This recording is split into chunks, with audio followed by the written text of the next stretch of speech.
अरे यार दोबारा शुरू हो गया, कितनी बातें पूछते तुम, पूरी टॉपिक डिस्कस होगी।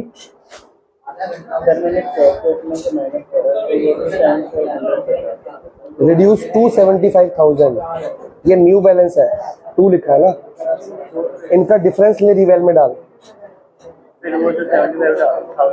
वो बैलेंस शीट में आएगा,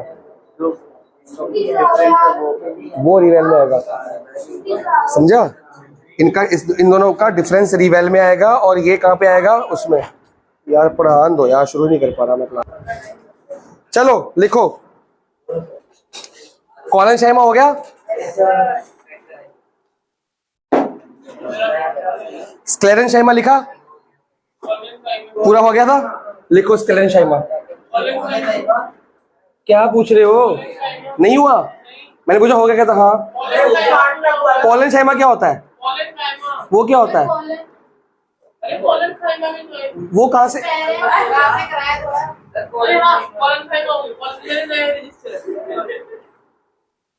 तभी तो क्लास नहीं पढ़ा पाता मैं।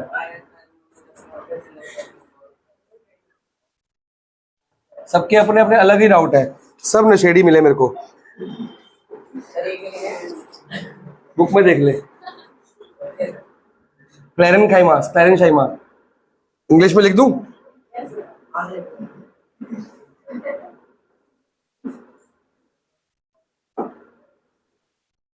उनको मैंने कहा सिलेबस तुम्हारा इनकम्प्लीट है, पढ़ लो भाग भाग के। ये तो हालात है। इसका पहला पॉइंट, अबे पहले कितने मिनट वेस्ट हो गए भाई। Made up of dead cells,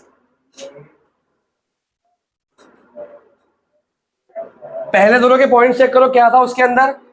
they were made of living cells. ये किससे बने हैं? तुम्हें यही याद हो जाएगा, देखना अभी टेस्ट में तू ही गलत करता है बड़े बड़े आंसर। एक इसको सहज की खासियत है, वन लाइनर सीख है, एमसीक्यू इतने एमसीक्यू गलत है इस बार बहुत ज्यादा। वन लाइनर सीख लेगा, बस 2 लाइन से ऊपर इसका आंसर खत्म, एक्सपायर हो जाता है। मैम ने सिखाया है, मम्मी ने सिखाया है, पापा ने सिखाया कि 2 लाइन से ऊपर लिखने का पेन की इंक वेस्ट होती है ना, ये कॉपी खराब होती है, पेज वेस्ट उतना होता है। फिर बड़े बड़े आंसर लिखा करो। लॉन्ग, ये सेल की शेप क्या होती है? नैरो, नैरो का मतलब पतले, एक तो लंबे हैं और एक पतले भी हैं। Narrow and thick walled cell, cell wall मोटी है, मतलब सेल पतला है लेकिन सेल वॉल कैसी है? मोटी। फोटो देखो ना, एनसीईआरटी फोटो बनी हुई है, बड़ा एनसीईआरटी निकाल लो, फोटोएं देख लो। ये चैप्टर फोटो के ऊपर डिपेंड है। मेरे को हाँ सारे जुबानी याद है, मेरे को सारे पेज नंबर बोलो। अरे इंस्टीट्यूट खोलोगे वहां पे अपने आप दिख जाएगी ना फोटो, बच्ची खोल के बैठी तो ही है। इसका दिमाग होता खुद ही खोल लेता है वो कि सर ये वाला पढ़ा रहे टॉपिक, ये वाला होगा। पेज नंबर बोलो। निकल गया पेज? पलट दिया तूने मेरे को? ये रहा पेज से पलटी हो, ये रे। अबे नीचे लिखी इंग्लिश में, कौन सा ढूंढ लेना, में दिख जाएगा तेरे को अपने आप। लंबे लंबे सेल दिख रहे हैं और उनकी पतले पतले हैं, लेकिन सेल वॉल क्या है? थिक। ये थिक क्यों है? ड्यू टू क्या है इसके अंदर? लिग्निन। इनकी सेल वॉल में एक पेस्ट होती है जिसको क्या बोलते हैं? लिग्निन। उसकी वजह से क्या हो जाते हैं? बहुत ज्यादा मोटे। ये लिग्निन का काम क्या होता है? सिर्फ सेल वॉल को थिक करना। और इसका बड़ा इंपॉर्टेंट फंक्शन है, वो 9th में नहीं पढ़ाया जाएगा और 10th में पढ़ाया जाएगा आपको। और भी फंक्शन है 10th में पढ़ाया जाएगा इन डिटेल, तो फिर यहाँ पे आप कंफ्यूज हो जाओगे। वो थिक एट द कॉर्नर्स है खाली, ये पूरी वॉल ही थिक है। अब जब सेल वॉल थिक है बहुत ज्यादा, देखो फर्स्ट में जो था पैरेन्काइमा, उसमें सेल वॉल कैसी थी? तो उसमें इंटरसेलुलर स्पेस क्या था? ज्यादा, थिन सेल वॉल में ज्यादा। सेकेंड में क्या था? थिक एट द कॉर्नर, तो उनका स्पेस क्या था? थोड़ा सा। जब ये मोटी मोटी सेल वॉल है तो इसमें स्पेस क्या होगी? होगी ही नहीं, तो नो इंटर सेल्यूलर स्पेस। ऐसे कौन से सेल हैं प्लांट्स के जो डेड होते हैं? डेड है ना ये। ऐसा कौन सा प्लांट का पार्ट है जो हम यूज नहीं करते। हम प्लांट के सारे पार्ट्स यूज करते हैं, पता है? स्टेम्स तो यूज करते हैं हम, बड़े यूज करते हैं। प्रेजेंट इन, ऐसी जगह पे जो डेड होती है अपने आप में। नट्स, नट्स खाते हो? वो dead part of the cell होता है, कोई काम नहीं होता, वो खाली बादाम खाने लायक होते हैं वो। तो वो तो हमारे लिए है ना, प्लांट का तो डेड पार्ट है ना वो। सीड्स, जब तक सीड को मिट्टी पानी ना मिले, सीड क्या है? सीड भी तो खाते हैं हम, नहीं खाते सीड्स? बहुत सारे सीड्स खाते हैं हम। फ्रूट्स नहीं है डेड प्लांट, फ्रूट पकता है, पक के गिरता है नीचे। Husk of coconut, what is the husk of coconut? White वाला तो खाते हैं, जो ब्राउन के बाल बाल होते हैं यूज। अरे वो dead part of the plant है, तो कोई काम का है वो, फिर छीलते हैं हम उसको। मलाई, हस्क बाहर का ब्राउन ब्राउन, जो बाल होते हैं ब्राउन बाल होते हैं। फाइबर्स ऑफ जूट, जूट भी प्लांट से आता है, एक्सेट्रा। इस तरह की जो चीजें होंगी वो कहाँ होंगी? इनका काम क्या है? एक तो डेड होते हैं पर ये मजबूत बहुत होते हैं। देखो सीड बहुत पावरफुल होता है, पत्थर जैसा होता है। नट्स भी इतने, फ्रूट सॉफ्ट होता है कि नट्स सॉफ्ट होते हैं? फ्रूट। तो ये सब चेक करो, सब हार्ड चीजें हैं। तो ये हार्ड है, तो फाइबर ऑफ जूट, जूट का फाइबर, जैसे जूट बनता है, जूट सॉफ्ट होता है, जूट का फाइबर हार्ड होता है। ठीक है, आपने बचपन में पढ़ा होगा, वो चैप्टर था फाइबर टू फैब्रिक। तो वो उसमें एक था प्रोसेस थी, वो स्ट्रेटिफिकेशन को क्या बोलते हैं जूट के? क्या? वीविंग से पहले नहीं, फैब्रिक से पहले, थ्रेशिंग से ही पहले। कॉम्बिंग कहते हैं, क्या कहते थे? स्ट्रेटिंग करते हैं फाइबर को, वो याद नहीं आ रहा मेरे को नाम। चक्रा, स्पेलिंग मिस्टेक होगी तेरी, क्योंकि हार्ड हार्ड चीजें हैं। तो दे प्रोवाइड्स स्ट्रेंथ, क्या प्रोवाइड्स? हाँ कुछ था, याद नहीं आ रहा मेरे को, भी मैं देखता हूँ अपने बेटे की कॉपी में, 7th में उसमें लिखा होगा। Provide strength to the plant. तो ये इसके फंक्शन हो गए। ये प्लांट को क्या प्रोवाइड करता है? स्ट्रेंथ, मतलब मजबूती, क्योंकि खुद ही हार्ड है। अब हेडिंग डालोगे नेक्स्ट, लिग्निन। थोड़ा सा लिग्निन के बारे में लिखवाता हूं। लिग्निन कहां पे, मैंने बताया कहां पे होता है? किसकी सेल वॉल में? नहीं, खाली डेफिनेशन है। प्लांट के अंदर टिश्यू होता है, कौन सा वाला? Permanent tissue. उसके अंदर सिंपल परमानेंट टिश्यू, उसके अंदर क्लेरेंशाइमा। आपको फ्लोचर याद है? कितनी तरह के टिश्यू पढ़ चुके हैं प्लांट के अभी हम? एक होता है मेरिस्टेमेटिक, उसको क्या बोलते हैं? Growth tissue. वो कैसे? वो सेल जो डिवाइड, जो टिश्यू आपस में डिवाइड, सेल डिवाइड होते हैं, वो होता है मेरिस्टेमेटिक वाले। जो डिवाइड नहीं होते वो क्या होते हैं? परमानेंट। उसमें फिर दो तरह के हो गए, सिंपल और कॉम्प्लेक्स। अभी हम कौन से पढ़ रहे हैं? सिंपल के फिर 3 तरह के हो गए, पैरेंकाइमा, कॉलेनकाइमा, क्लेरेंकाइमा। अब लिग्निन के बारे में पढ़ते हैं थोड़ा सा, फिर ये खत्म हो जाएगा। हाँ तो इसके बाद ही होगा ना, लिग्निन यहाँ पे आया ना, इसका पढ़ा रहा हूँ। नहीं, ऐसे सबके हमारे सिलेबस में नहीं है ना। क्लोरो लिखवा तो दिया, बस उतना ही सही, वो खाली वो तो नोट है।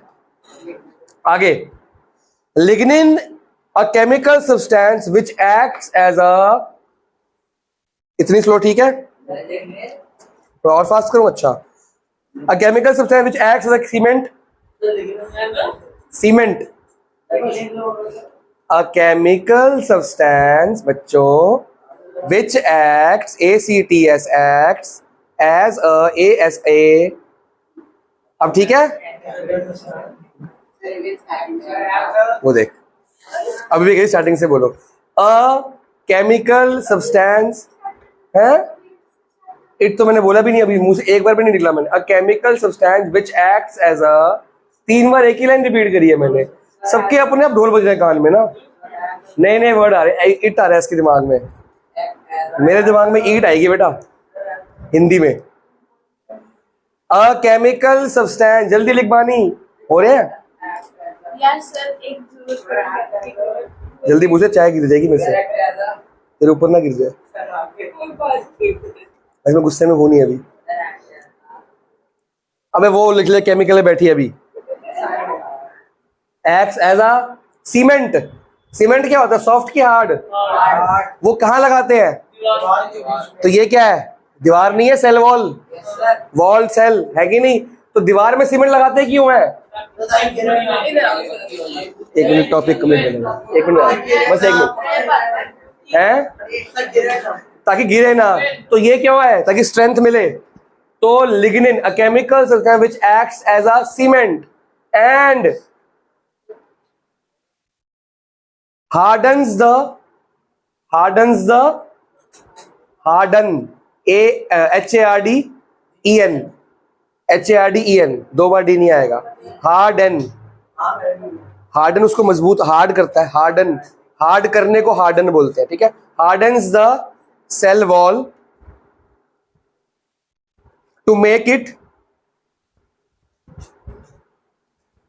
स्ट्रॉन्गर, टू मेक इट, और भी इसके कुछ काम होते हैं, फिलहाल हमारे सिलेबस में इतना ही है। तो अलग से आएगा टेस्ट में क्वेश्चन, व्हाट इज लिग्निन, या dash makes the cell wall of sclerenchyma tissues hard. तो डैश के आंसर क्या है? लिग्निन। अब आप हेडिंग डालोगे CPT, कॉम्प्लेक्स परमानेंट टिश्यू। तब तक मैं डाउट लेता हूँ। हाँ मेरे बच्चा, तो सुनो, मेरे नोट्स के अकॉर्डिंग ना ये आंसर आ रहा है। हाँ पर मैंने अब चेक किया तो ये आंसर आ रहा है। तो सही कौन सा है? 225 तो ये भी, ये यहाँ तक तो सेम है ना। हाँ। ये सही है, क्योंकि ये तो यहाँ पे तक मल्टीप्लाई नहीं किया, दिख रहा है तूने? ये 4 × 27 किया यहाँ पे? नहीं, तो यहाँ मल्टीप्लाई कर। अब तेरे को ठीक लग रहा है शायद। अब ऐड कर 11,025 है। रूट करना है ना इसका तेरे को, कर फिर बताऊंगा सही गलती। सही है ये, इसका रूट कर ले बस। वो गलत है, ये सही है। देख खुद ही को तूने सही कर लिया। खुद की गलती सीखना ही तो पढ़ाई है। चलो, क्या हेडिंग डाली? देख, मार्क्स कभी ज्यादा आते हैं, मार्क्स कभी कम आते हैं, पर लर्निंग हमेशा होती है। कुछ पढ़ते हैं तो कुछ सीखते जरूर है। मेरा विश्वास सीखने पे, मार्क्स पे नहीं है। पेरेंट्स का मार्क्स विश्वास मार्क्स पे होता है, मेरा सीखने पे होता है। पर जब बच्चा सीख भी नहीं रहा, मार्क्स भी नहीं ला रहा, दोनों काम में फिर निकाल देता हूँ उसको। सीखना नहीं, भाग गया से। तुम्हारे बैच में ऑलरेडी मैं 2 बच्चे निकाल चुका हूँ, उसमें से एक वापिस भी आई है, तुम्हें पता है। निकाली थी ना राबिया? फिर एक तो मैंने 2 दिन के बाद ही निकाल दिया था पढ़ाने के। तुम्हारे बीच में आया था ट्रायल्स के लिए, ट्रायल्स के बाद ही मैंने मना कर दिया। उस क्लास में ही ऐसे देख सो रहा है, तुम्हें पता नहीं है, तुम्हारे बीच में बैठा हुआ था।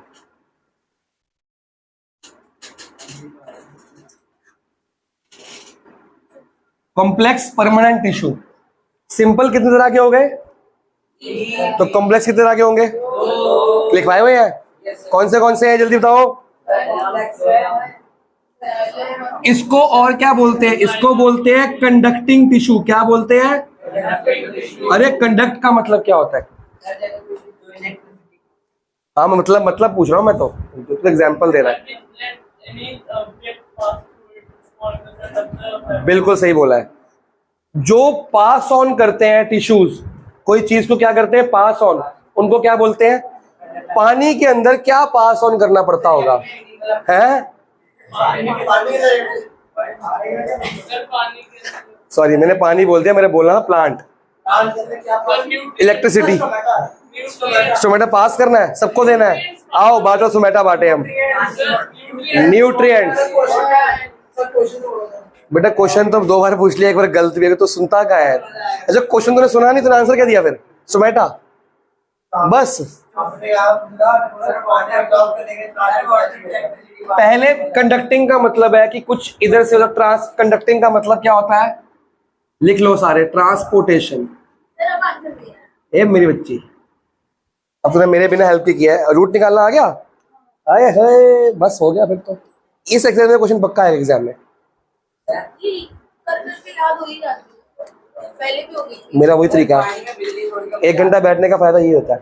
ये बच्ची रोज बैठती है, 1.5 साल हो गया 1 घंटा, ये होमवर्क नहीं करती यहाँ पे, ये अगले टेस्ट की तैयारी करती है, डाउट पूछती है, और वो जब नहीं भी आती ना तो घर में पढ़ती है। वो मैथ्स यहाँ पढ़ती है, साइंस घर पढ़ती है, और अगर साइंस का टेस्ट हो ना तब भी मैथ्स यहाँ पढ़ती है बिना टेस्ट के भी। वो क्या पढ़ती है कि जो मैंने पढ़ा दिया उसको दोबारा पक्का करती है कि मेरे मार्क्स ठीक हो जाए। साइंस घर में पढ़ी रही है वो। तुम्हें तो बताने के बाद तुम सोचते हो क्या पढ़े क्या। जब एक पैटर्न नहीं बनाओगे ना, पढ़ना कैसे मैं सिखा दूंगा, पढ़ना क्या क्या है, कहाँ से पढ़ना है, कितना सब बताऊंगा, तुम्हें बस बाहर मारनी है। आगे डेटशीट आएगी, डेटशीट आती मेरे को भेज देनी है, मैं तुम्हारा सेट कर दूंगा कैसे पढ़ना है, और पहले से तैयारी कर लो। एग्जाम डे से पढ़ाई नहीं करते, रिवीजन करते हैं। बोलो 2 मिनट रुक जा, अभी है घड़ी आगे है। जाइलम बहुत दूर है अभी। ट्रांसपोर्टेशन का मतलब क्या होता है? यहाँ से डायरेक्ट जाओगे ना, भाग के कहीं रास्ते में जाओगे तो नहीं, घर से नहीं, ठीक है ना। तो ट्रांसपोर्ट आप देखते हो आसपास कौन करता है transportation? Rickshaw, truck, Golgi bodies करता है सेल के अंदर, वो तो सेल ऑर्गेनल हुआ, ठीक है। 1 मिनट, अब प्लांट के अंदर प्लांट को ट्रांसपोर्ट क्या क्या करना पड़ता है? नंबर 1 लिखो जी, न्यूट्रिएंट्स करने पड़ते हैं। प्लांट के हर पार्ट को न्यूट्रिएंट्स पहुंचाने हैं।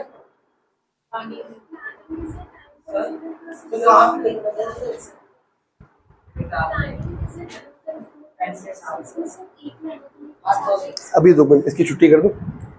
और प्लांट को क्या चाहिए? प्लांट के हर पार्ट को क्या चाहिए? और क्या चाहिए? सनलाइट तो मिल ही रही है, ऊपर हर जगह मिल रही है। जो एक पार्ट को मिलता है वो सब प्लांट्स को पहुंचाता है।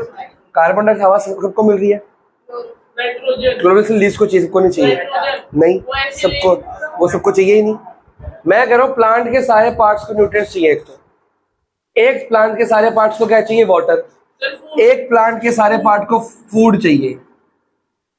ये सारे पार्ट को क्यों चाहिए? कि सारे पार्ट्स में फूड बनता नहीं है। हमारे घर में खाना कहाँ बनता है? पर हर कमरे में जाता है? अगर हर कमरे में लोग बैठे हैं, जाता है कि नहीं जाता? कि किचन में खाना पड़ता है? आरओ कहाँ लगा हुआ है? पर हर कमरे तक जाता है? जाता है ना? कौन पहुंचाता है वहां से? तो प्लांट के अंदर न्यूट्रिएंट किसको सबसे पहले मिलते हैं? नहीं, रूट्स को। सबसे पहले न्यूट्रिएंट किसको मिलता है? रूट्स को। कहां से मिलता है? सॉइल से। सबसे पहले किसको मिला? रूट्स को। कहां से मिला? सॉइल को। फिर वाटर सबसे पहले किसको मिलता है? रूट्स को मिलता है। कहां से मिलता है? तो न्यूट्रिएंट भी रूट को मिला और वाटर भी। किसको पहुंचाना है? सबको। सबको। खाना सबसे पहले किसको मिलता है? लीफ को। क्यों? क्योंकि उनके पास क्या है? स्टोमेटा नहीं, क्लोरोफिल है। क्लोरोफिल है, स्टोमेटा है, लेकिन स्टोमेटा का फूड से कोई लिंक नहीं है, ठीक है। तो क्लोरोफिल है फोटोसिंथेसिस के लिए। तो फूड किसके पास हो चुका है इकट्ठा? लीफ को। लीफ ने पहुंचाना है पूरे प्लांट को। और ये किसके पास इकट्ठा हो चुका है? रूट्स के पास। रूट्स ने पहुंचाना है। ये अगली बार पढ़ेंगे कि रूट्स के अंदर कैसे आया। प्लांट को तब पहुंचाएगा ना, पहले रूट को किसने दिया? सॉइल ने दिया। कैसे दिया? ट्रांसपोर्टेशन का। फिर फूड लीफ के अंदर आया कैसे, फिर ये ट्रांसपोर्ट करेगा। वो लीफ के अंदर कैसे आया वो बताऊंगा, और ट्रांसपोर्ट हुआ कैसे, किसने किया और कैसे तरीका हुआ। ये जो टॉपिक है ना, ये जो पढ़ा रहा हूं आपकी पूरी की पूरी एनसीईआरटी में जो 9th क्लास की है या साइंस है, उसमें से ये वाला टॉपिक 10th के लिए इंपॉर्टेंट है। अभी तक आपने जितनी भी साइंस पढ़ी है उसमें से एक वर्ड भी 10th में नहीं आना। एक वर्ड भी कह रहा हूं मैं, ये पूरा टॉपिक 10th में काम आना है। इंटरेस्टिंग।